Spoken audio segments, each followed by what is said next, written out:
대열인문답 강의 69번째 강설입니다. 117문과 관련해가지고 5번째 시간인데요. 이제 4계명에 대한 내용입니다.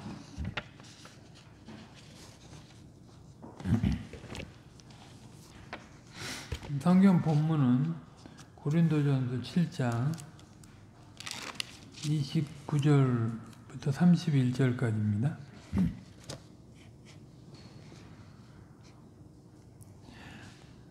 신약성경 271페이지. 형제들아, 내가 이 말을 하노니 때가 단축하여진 고로 이후부터 안에 있는 자들은 없는 것 같이 하며, 우는 자들은 울지 않는 자 같이 하며, 기쁜 자들은 기쁘지 않은 자 같이 하며, 매매하는 자들은 없는 자 같이 하며, 세상 물건을 쓰는 자들은 다 쓰지 못하는 자 같이 하라. 이 세상의 형적은 지나감이니라. 아멘. 우리는 지금 제 4계명에 나타난 그 3가지 주제를 공부하고 있습니다. 대열인문답 117문이 어떻게 안식일 곧 주일을 거룩하게 지킬 것인가 하는 그 실천적인 문제를 다루는데요. 첫 번째가 주일이 이제 새 언약의 안식일인데 거룩한 날이므로 우리가 공적으로나 개인적으로 종일 그 하나님께 드려야 된다 하는 것입니다. 이게 마음을 다하여 하나님을 예배하는 것이 아니면 사실은 이런 요구가 우리에게 굉장히 부담이 될 수 있습니다. 엿새 동안의 우리들의 삶이라고 하는 것도 여기와 관련해서 나가는 것이 아니면 엿새의 삶도 별로 의미가 없고 그 주일에 와서 종일 예배를 드리는 것도 사실은 의미가 없습니다.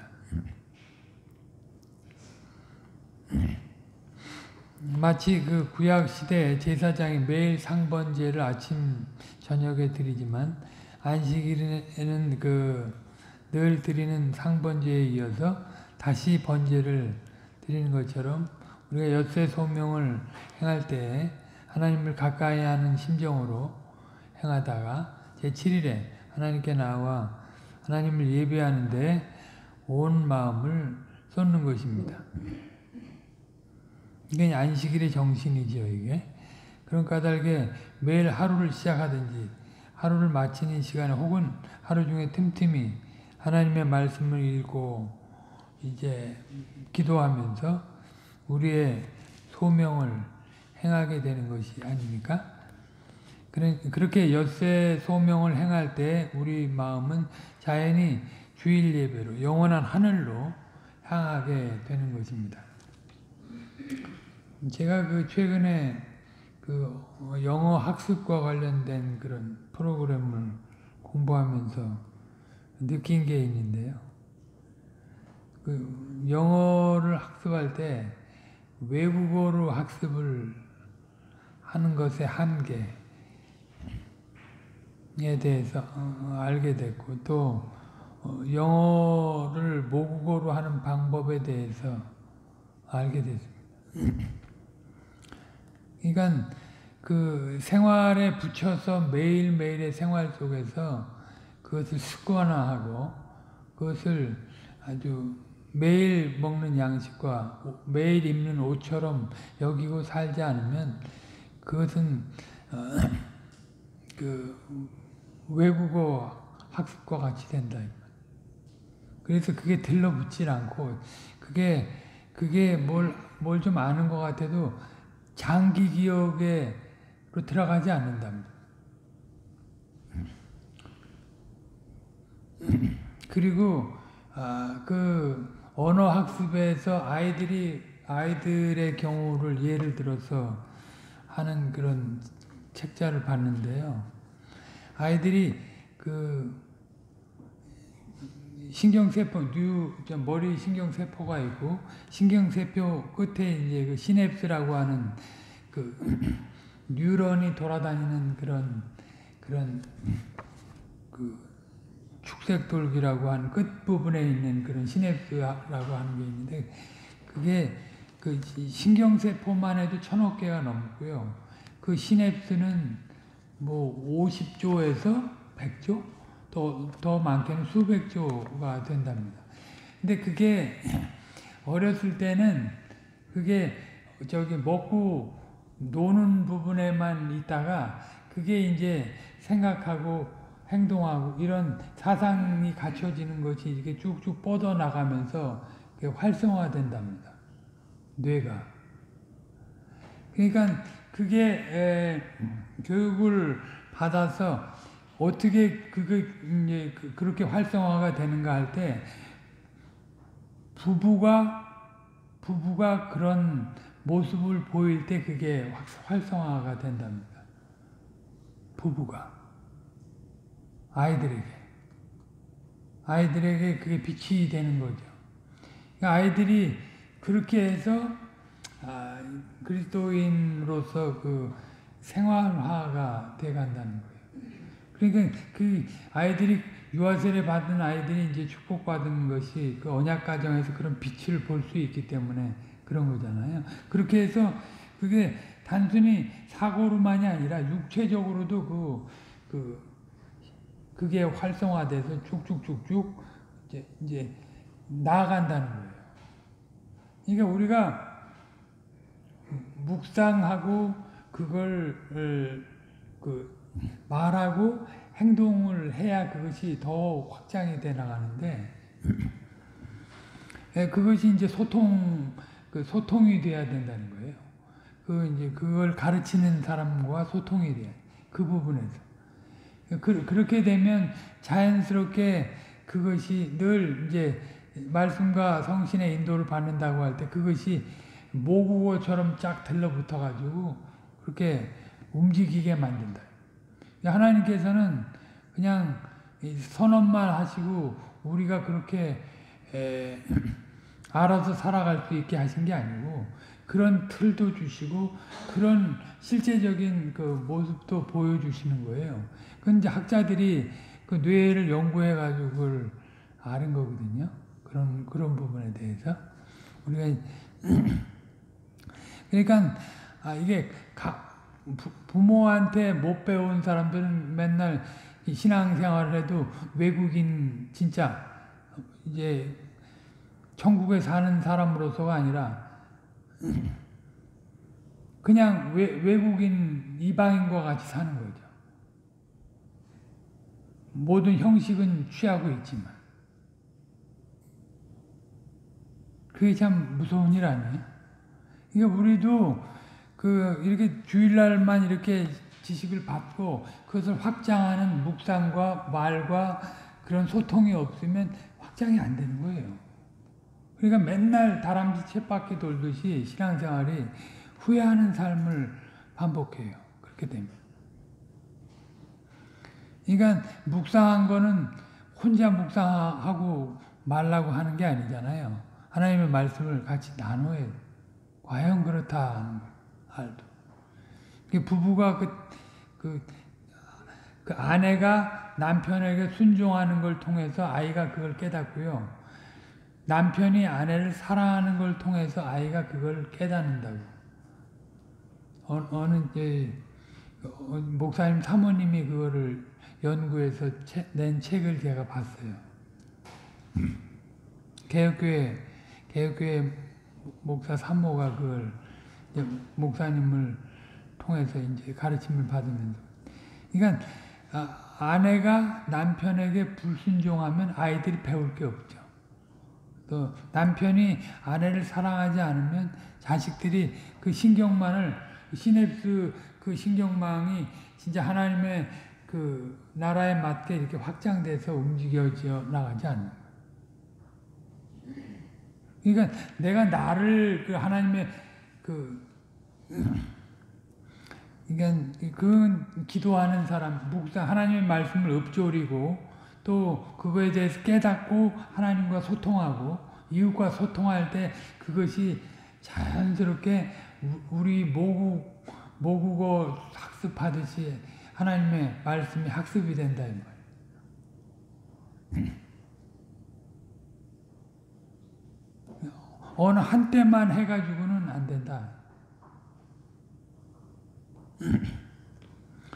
그러니까 이게 6일 동안이 그게 안 되면 주일이 안 되는 게 그래서 그렇다 이 말이에요.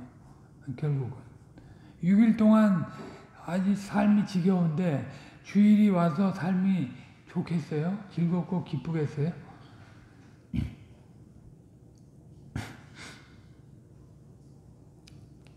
주님 안에서 내가 요동치 않고 즐거워하고 주님의 구원으로 인해서 아까 시편의 기도로 한 것인데요. 목회 기도를. 그러니까 우리의 저변에 우리의 삶의 마음의 제일 밑바닥에서 그게 움직여져야지. 늘 주님을 의뢰하는 것이 세상의 방백을 의지함보다 나은 걸 알고 물질을 의지하는 것보다 나은 걸 알고 그걸 실제적으로 과연 그렇다는 걸 알아야 될 거 아니에요. 그래야 그게 이제 하나님의 백성으로서의 삶이 되고요. 그게 모아져야 주일의 의미가 그것이 마음을 다하고 있잖아요. 목숨을 다하고 힘을 다해.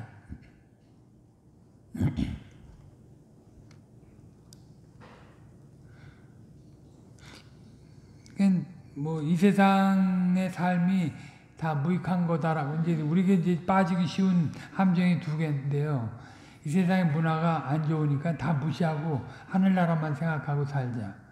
아니고 그냥 세상과 적당히 타협하고 살아가는 그거거든요. 두 가지 함정이. 근데 그 두 가지 함정을 우리가 다 피할 수 있는 그 지혜와 능력을 받았어요. 하나님의 나라를 언덕 위의 도시로 형성하고 살아갈 수 있게 됐다.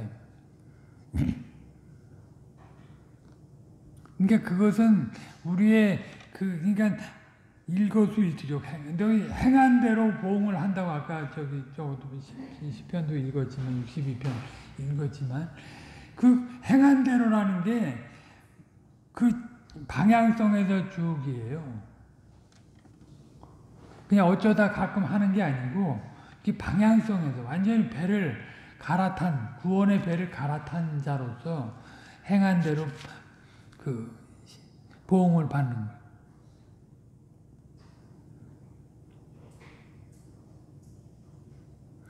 여기 지금 종일 예배를 어떻게 드리는가 할 때 예수님이 모범이라고 하는 것을 쭉 얘기를 하는데 예수님이 이제 주로 모든 닥치는 환경 속에서 구속사의 일을 하나님으로서 하지만 또 사람으로서도 하잖아요. 그런데 그분이 중보자이니까 대신 기도해 주시잖아요. 주님께 묻고 또 답을 얻어서 대신 중보자로서 기도하고 그 일을 중심으로 생각하고 말하고 행동했다. 항상.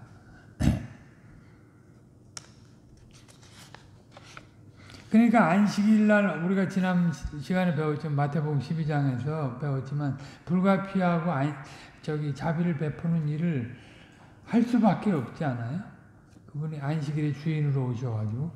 그런데 그것이 그 몸에 안 붙은 사람들, 그 말씀이 생명의 양식으로 작용하지 않는 사람들은 그거를 수단으로 하나님도 이용하고 이웃도 이용하는데 이웃이 자기 마음에 안 들면 쳐내버리고 그렇게 하는 일을 하는 거죠.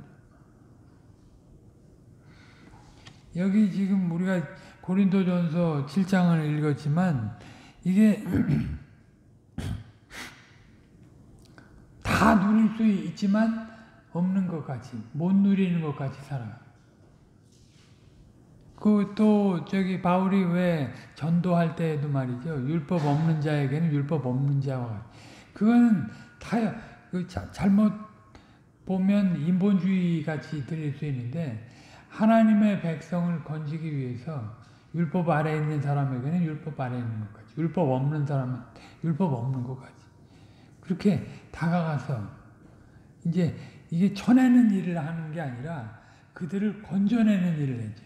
파괴적인 일을 한 게 아니라 건설적인 일을 한 거예요. 나 잘났다고 다 쳐내는 게 아니라 나와 같이 되기를 원해서 그들을 위해서 죽는 거예요. 그 예레미야가 그 왜 바벨론 포로로 가야 된다고 하면서 본인은 백성들을 위해서 주님의 심정으로 애굽을 향한 거잖아요. 그게 무슨 원래 자기가 말했던 대로도 안 지키는 사람이 아니고 그 중심이 늘 그렇다.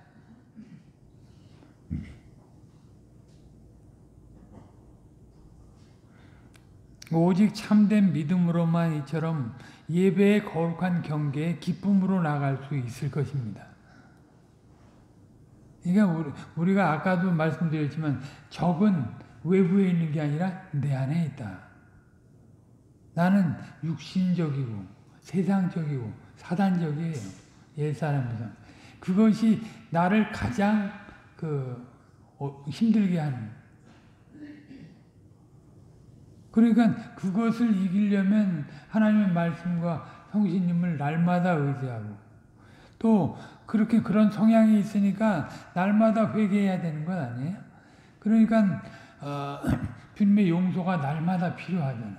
그리고 날마다 죽여야 되고 이런 심정이 있어야 그 주님을 나를 용서해 주시는 주님을 뵈러 감히 나올 수 있고 그래도 주님이 용서해 주시니까 너무 감사해서 그분께 영광을 돌리고 찬미를 올리게 되지 않아요. 즐거움과 기쁨으로. 그냥 하나의 그건 신앙 공식이 아니라 주님이 그렇게 하셨거든요.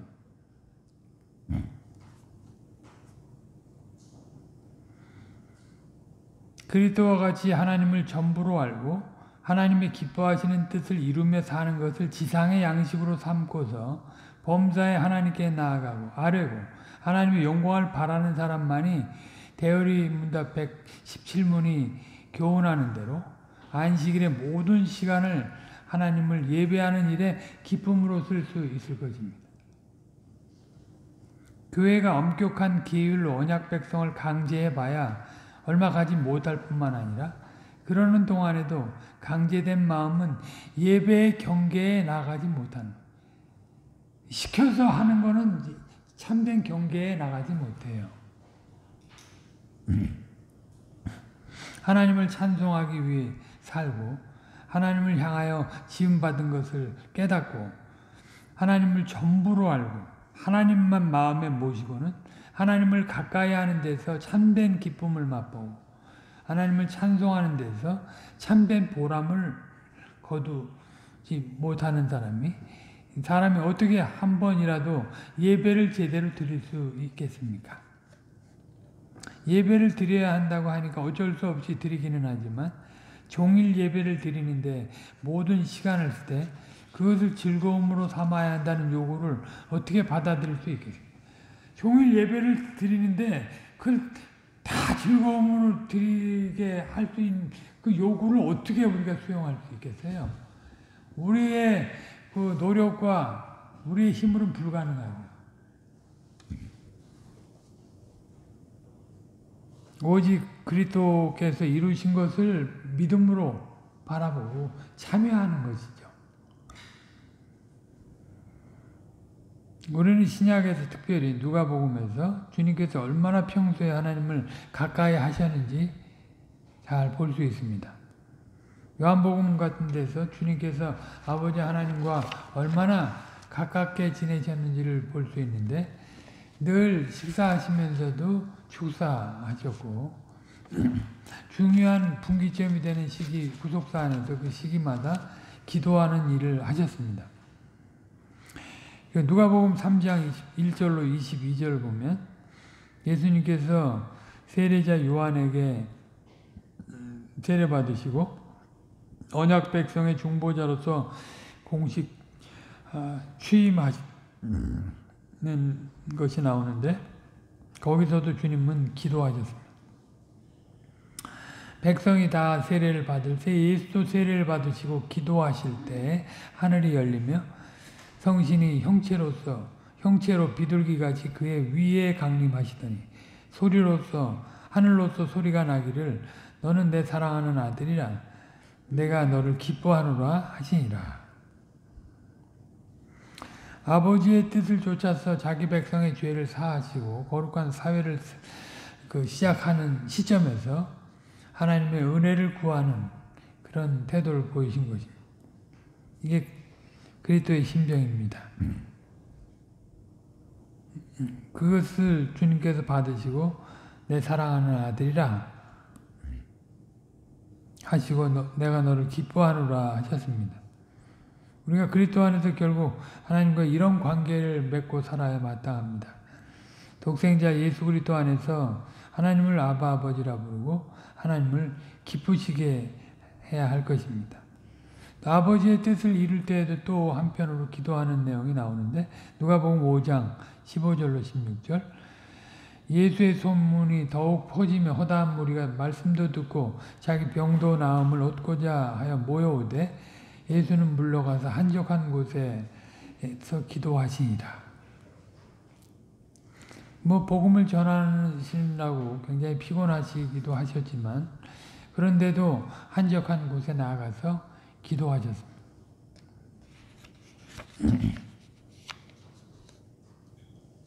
기도가 설교는 기도다 하는 표현도 하는데 설교는 단순히 기술이 아닙니다.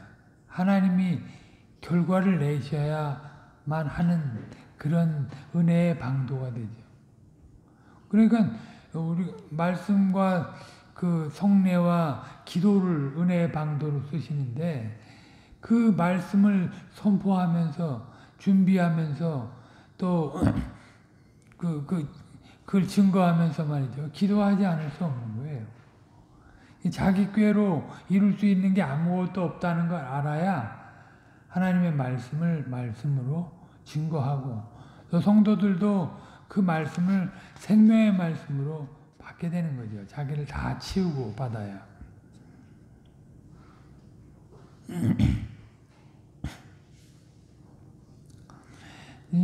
아무튼 주님은 중보자의 고된 사역을 행하시는 동안에 늘 아버지 하나님을 의지했고 그처럼 사역의 목표가 아버지 뜻을 이루며 아버지를 기쁘시게 하는 데 있었습니다.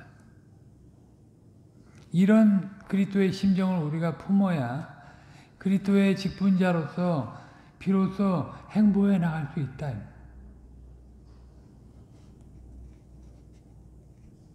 어쩌다 한번 깨닫고 이거 좋다 하는 걸로는 그거는 그 사람은 외국인이에요. 이방인이다.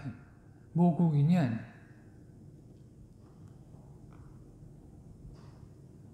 참된 믿음으로 할 때 직무에 파묻혀서 허우적거리거나 사람의 지혜와 힘으로 소명을 이루려 하지 할 뿐만 아니라 하나님이 주시는 힘으로 하나님의 이름의 영광을 추구할 수 있을 것입니다. 직분과 소명의 궁극적인 목적이 사람에게 있지 않고 하나님께 있습니다. 하나님을 향하여 영원토록 즐거워하는 때 우리의 삶의 목적이 있는 거잖아요. 네?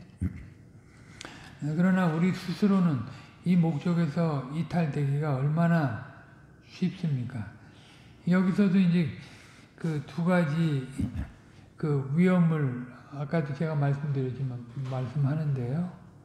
일 자체를 이루려는 데 마음을 빼앗기기가 쉽고 그러다 사람의 힘을 의지하기가 쉽고 그러면 결국은 사람을 자랑하게 된다. 그러다가 그런 점에서 이제 주님께서 하나님 나라를 전파하시고 그 나라의 능력을 드러내시느라고 고된 하루를 보내신 후에 기도한 사실이라든가 이 새벽 미명에 일어나서 기도한 사실이 우리에게 교훈하는 바가 큰 거죠. 그러니까 우리 교회도 사실은 이런 기도 멤버들이 있어야 돼. 몇 사람들이라도 모여서 말씀 받은 걸 가지고 그것이 과연 우리 안에서 잘 이루어지기를 간절히 소망해 가지고 기도하는 멤버들이 있어야 돼요.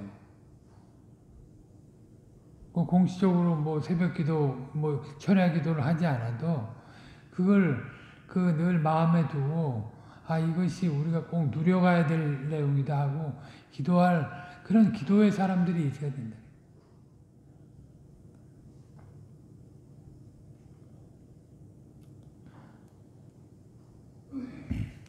주님처럼 우리 생각이 어떤 일에 미치든지 어떤 사람에게 이르든지 우리는 그 일에 관하여 그 사람을 위하여 하나님께 기도해야 할 것입니다. 하나님을 중심에 모시고서 우리의 생각을 전개하도록 힘써야 할 것입니다.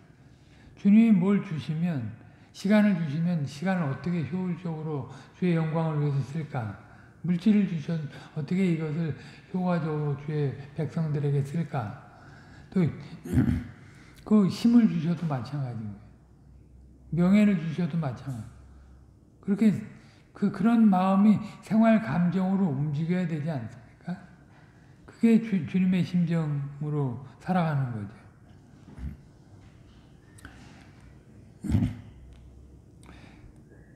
우리 생활 속에서 우리의 생각들이 자연스럽게 이루어지도록 우리 믿음의 생각들이 말이죠. 주님의 말씀으로부터 시작된 그런 결과들이 자연스럽게 나와야 하는 거죠. 하나님을 중심에 모시고 그분의 말씀을 청종하는 것으로 우리의 생각이 이루어지면 우리의 말도 행동도 정당하게 이루어지고. 근데 가만히 보세요. 우리 생각이 어디를 그렇게 돌아다니는지 알 수가 없어요. 에? 세상 유행에, 세상 사조에, 끊임없이 돌아가요. 끊임없이. 이게 우리가 나중에 검증을 받는다면 외형적으로 너 시간 어떻게 써서 물질 어떻게 써서 그걸 받은 걸로 다 드러나요. 원래 심리학자들이 그런 걸로 통계내 가지고 그 사람의 성향을 나타내거든요. 그 사람이 어떤 사람이다. 됨됨이를. 그런 걸로 그것이 얼마나 어떻게 움직이느냐에 따라서 그 사람이 어떤 사람이다라는 게 드러난. 그냥 하나님은 다 아시는 거예요. 그러니까 검증하실 때 암만 내가 선지자 노릇하고 권능을 행하고 내가 몇 명 전도하고 이거 내가 주님 없이 주님께 끊임없이 11조 드리고 주일 지키고 이거 암만 얘기해봐야 소용없다니까요. 너 쓴 내용을 보자 그러면 유구무원이에요. 유구무원. 우리 생각이 그렇게 하나님의 한 분을 향해서 다 움직여질 때 그것이 주일 예배까지 영향이 가게 되는 것입니다. 본점.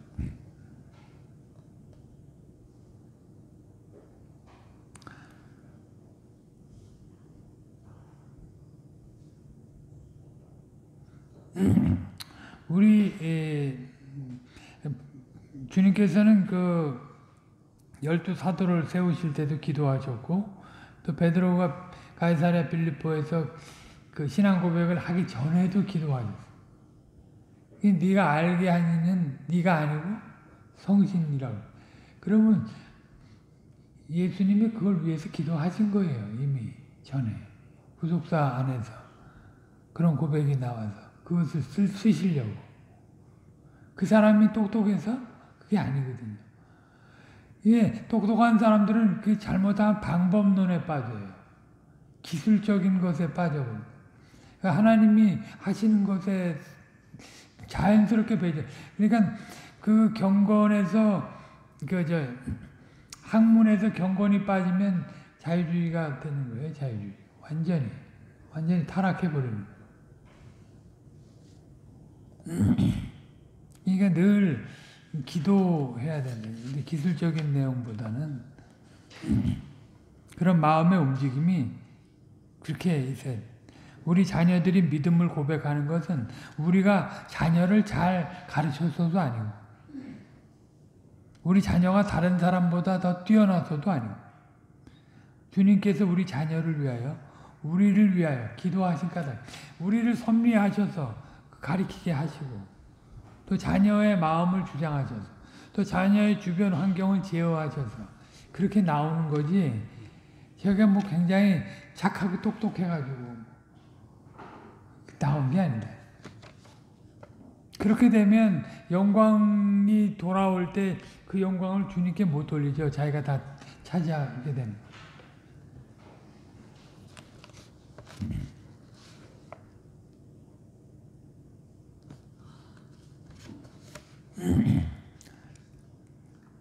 그 바울과 바나바가 왜 사도행전에 전도 여행을 갔을 때 허메와 그 스스로 인정받았잖아요. 그때 바로 그 얼마나 큰 일을 했으면 신처럼 존중을 받았어. 신과 같은 일을 했으니까.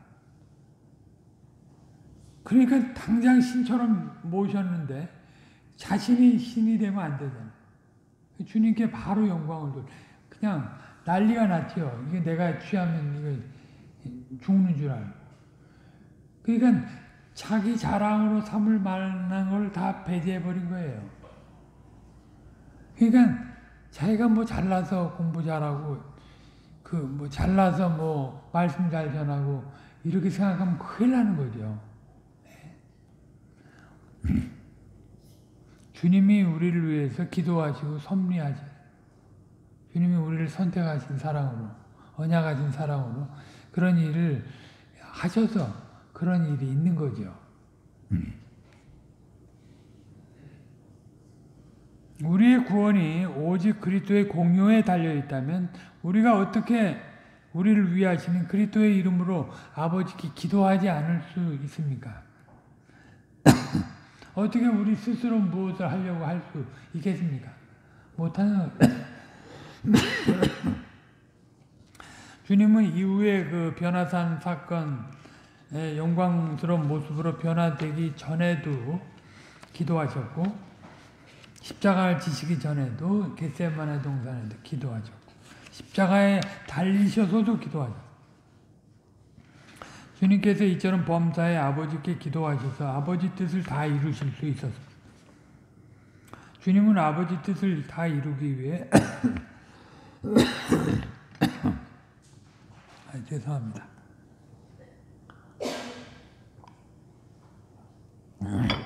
아버지께 기도하였고, 아버지께 기도하는 그것을 가장 중요한 일로 여기셨다.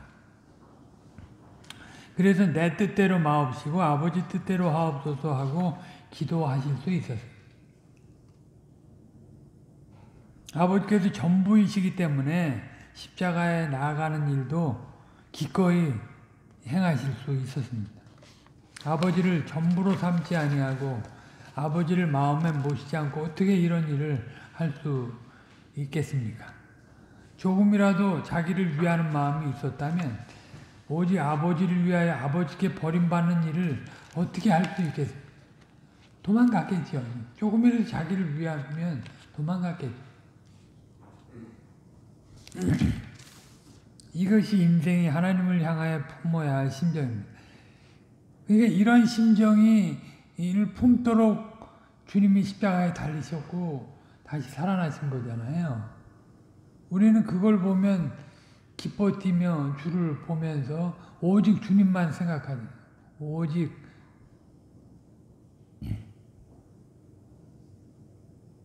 그래야 찬송이 찬송이 되고 예배가 예배가 되고 기도가 기도가 되는 거예요.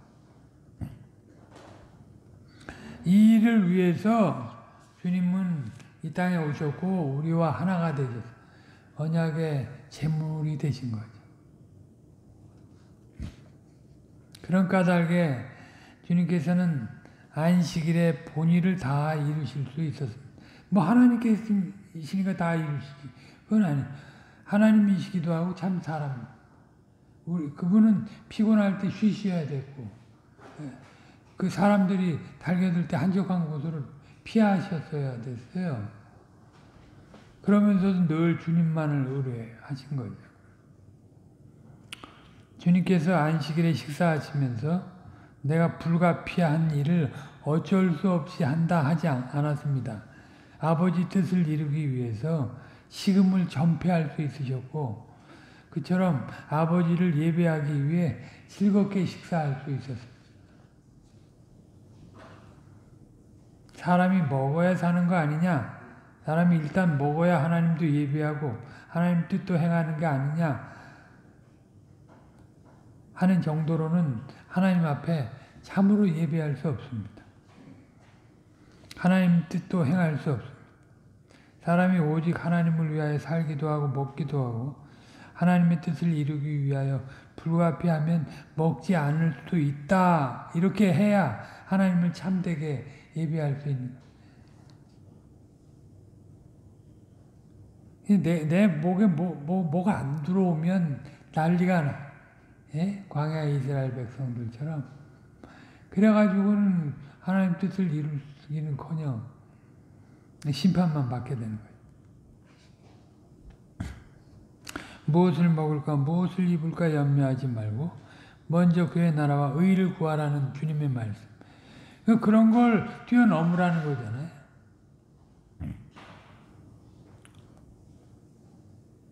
그런 지혜와 능력을 주셨으니까요. 그리스도께서 우리의 지혜가 되셨는데 그리스도는 창조주이시고 또 구속주이시기도 하시잖아요. 그분이 우리의 지혜가 되셨는데 그분의 주권을 믿으면 주님이 잠깐 굶어라 그러면 기쁜 마음으로 굶는 거죠. 예.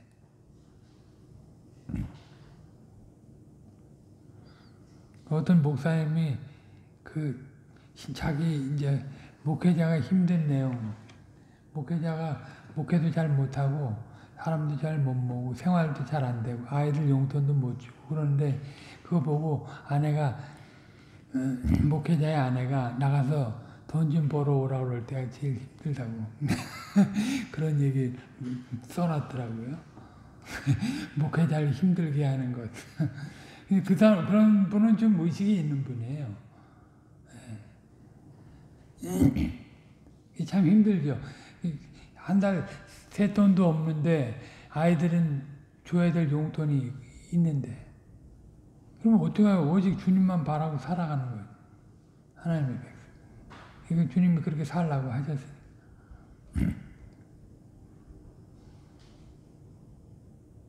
그런 것이 아니면 우리는 참으로 예배할 수 없어요. 주님의 제자들은 주님을 보필하느라고 시장에서 밀밭에 들어가 이삭을 잘라 먹는 일을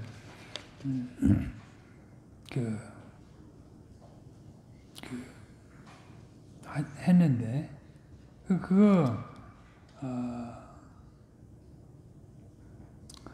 뭐 어쩔 수 없는 일이다 하고 용인하신 게 아닙니다. 그러니까 주님이 그 말씀을 한 거는 핑계된 게 아니다. 바리새인들의 요구에 핑계된 게 아니에요. 얼마든지 할 수 있다는 거죠. 어쩔 수 없이 그렇게 한 게 아니라 얼마든지 그렇게 할 수 있다는 거예요. 우리가 주일 예배를 참석하느라고 식사하는 것을 조금 불편하게 생각하시면서 어쩔 수 없이 하며 용인하는 것이 아닙니다. 우리가 주일 식사를 들면서 하나님께서 크신 능력으로 세상을 창조하시고 이런 좋은 음식을 주신 것을 감사할 때 주님은 우리의 감사를 기쁘게 받으실 것입니다. 그처럼 우리가 안식 식사에서 장차 어린 양의 혼인잔치를 소망할 때 주님은 우리 마음에 산 소망을 더욱 불러일으켜 주실 것입니다. 그러니까 구원 받았다 하고 늘 감격하는 게 좋지만 구원 이후의 삶이 뚜렷하게 명백하게 신행으로 나타나야죠.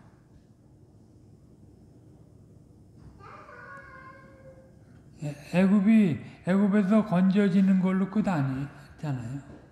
예? 준비하는 삶을 살아가야 돼요. 그 충만한 삶으로 나아가야 돼요.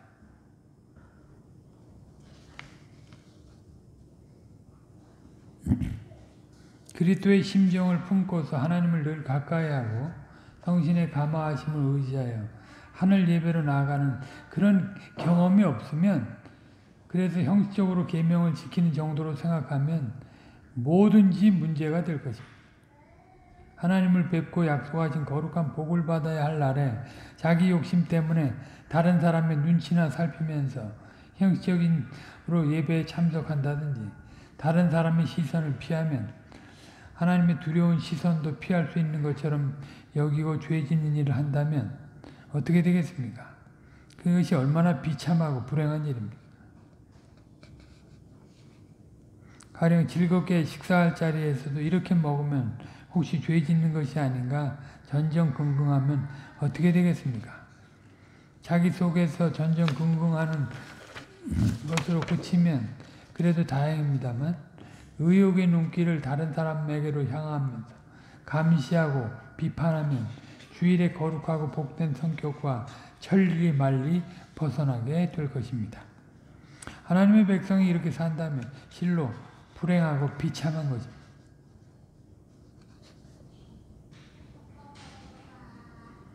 그러니까 자기가 쏜 화살에 자기가 맞아 죽을 수 있어요.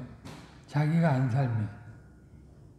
자기가 안 살고 말하면 자기가 한 말에 자기가 그 화살에 꽂혀 죽는다고요. 그게 비참하다는 거예요. 이런 것에서 벗어나는 것은 오직 참된 믿음입니다. 하나님의 백성이 믿음으로 살아야 하나님의 언약의 복 가운데 행할 수 있습니다. 참된 믿음 이외에 달리 아무리 해봐도 해결책이 없습니다. 죄 짓는 생활을 하고 있다면 당장에 그만두고 회개하고 돌이켜야 됩니다. 그래서 오른손이 범죄하면 잘라버리라고 그러고 눈이 범죄하면 빼버리라고 해요. 이게 시급하게 요구하는 거거든요. 전전긍긍하고 있다면 하나님의 말씀을 깨닫고 확고한 태도를 취해야 합니다. 자기가 누구보다 죄인인 사실을 망각하고 자기가 조금 뭘 알고 있다고 하는 착각에 그렇지 못한 사람을 감시하는 눈초리로 비판하고 정죄하는 태도를 취한다면 실로 자비를 구하는 가장 겸손한 태도로 바뀌어야 될 것입니다. 그렇지 아니하면 그 사람은 가장 두려운 형편에 처하게 될 것을 기억해야 할 것입니다.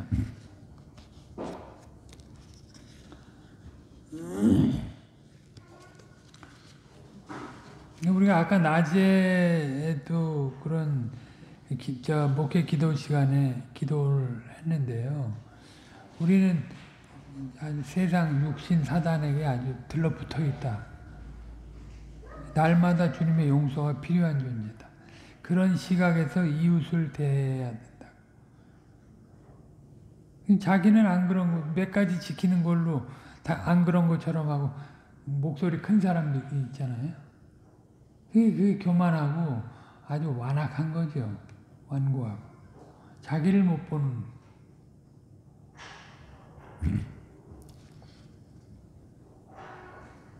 신자가 취할 태도는 첫째도 겸손, 둘째도 겸손, 셋째도 겸손, 그리고 항상 겸손입니다.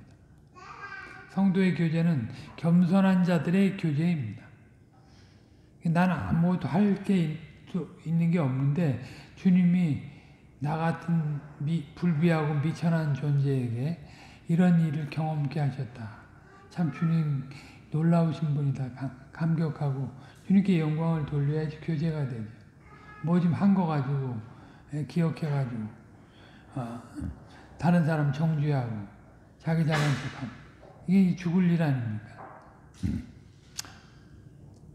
그리스도께서 마음이 온유하고 겸손한 자이시기 때문에 우리는 그분의 몸으로서 그분과 인격적인 교통을 하는 존재로서 당연히 그렇게 하나님께 대해서는 진짜 하나님의 뜻을 이루기 위한 삶을 전심으로 다해서 살아야 되고 하나님의 방식으로 이웃에 대해서는 주님께서 그 언약의 복을 누리게 하신 그 사랑을 가지고 다 정직이로서 섬겨야 돼.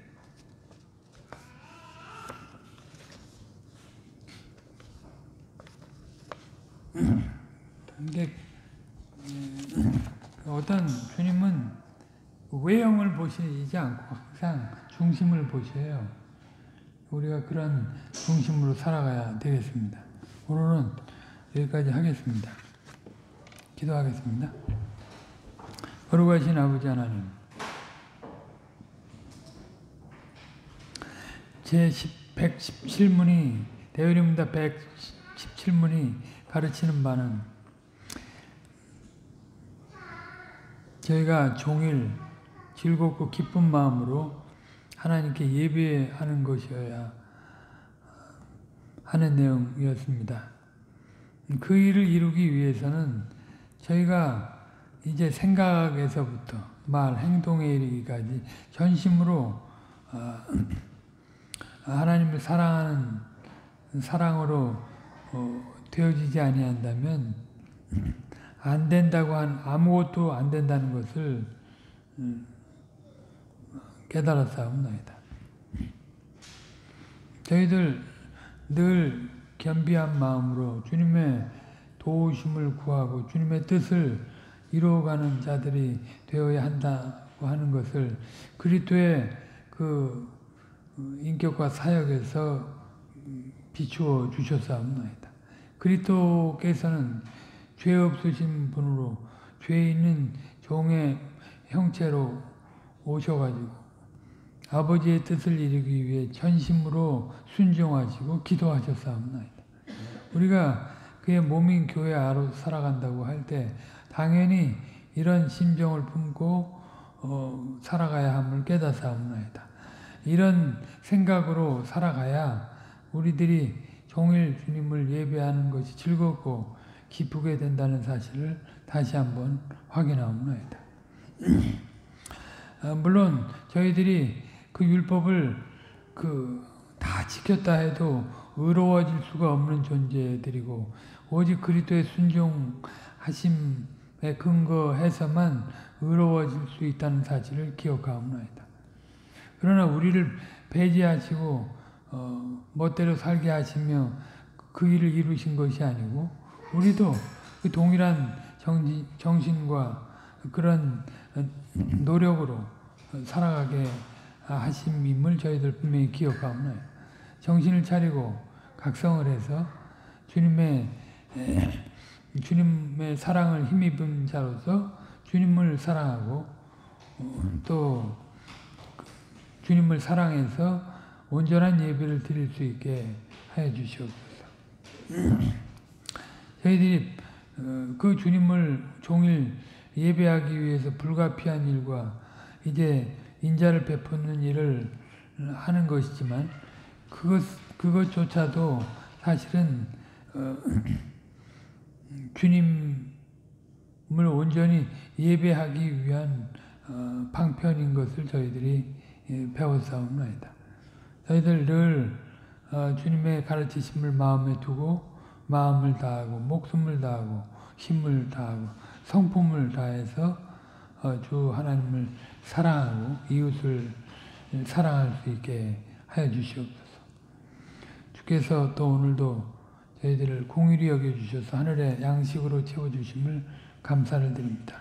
귀한 양식을 먹고 또 한 주간 힘있게 요동치 않는 마음으로 살아갈 수 있게 하여 주시며 주님이 또 걸어가게 하시는 그 길을 걸어서 또 더욱 장성한 대로 나아가는 저희들이 다 되게 하여 주시옵소서. 모든 걸 주께 의탁드리고 감사드리며 우리 구주 예수 그리스도의 이름으로 기도 올려옵나이다.